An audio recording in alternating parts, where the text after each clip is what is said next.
যুক্তরাষ্ট্রে হামলা চালাতে সক্ষম এমন আন্তঃমহাদেশীয় বহু ক্ষেপণাস্ত্র তৈরি করছে ইরান। এমন অভিযোগ করেছেন মার্কিন পররাষ্ট্রমন্ত্রী মার্কো রুবিও।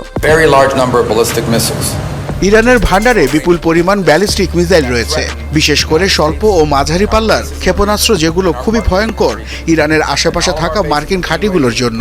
তবে তারা এবার আন্তঃমহাদেশীয় মিসাইলের জন্য জোর চেষ্টা চালাচ্ছে। এই খাতে তারা বিপুল অর্থ ব্যয় করছে।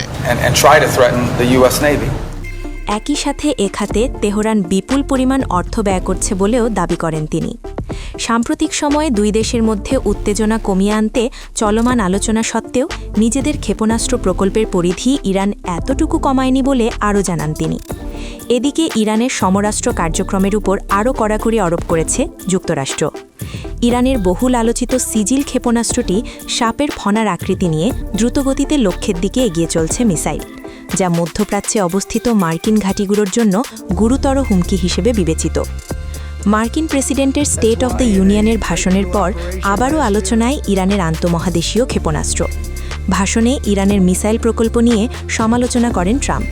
এরপরেই ইরানের আইসিবিএম নিয়ে হুমকি এলো মার্কিন পররাষ্ট্রমন্ত্রীর তরফ থেকে।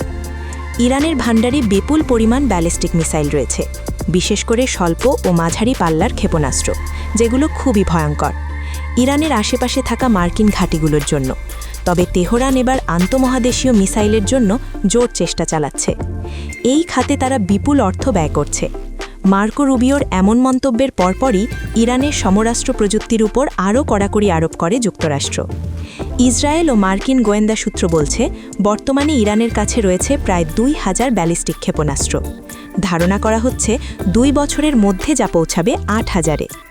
তেহরানের কাছে বর্তমানে রয়েছে অন্তত ১২ ধরনের স্বল্প মাঝারি পাল্লার ব্যালিস্টিক মিসাইল। ইরানের সবচেয়ে আধুনিক ও শক্তিশালী ব্যালিস্টিক মিসাইলগুলোর একটি হল খোররাম শহর। তেহরানের স্বল্প পাল্লার ব্যালিস্টিক মিসাইলের মধ্যে রয়েছে টন্ডার 69। চীনের তৈরি হলেও ইরানের সশস্ত্র বাহিনী পরিচালনা করে এই ক্ষেপণাস্ত্রটি।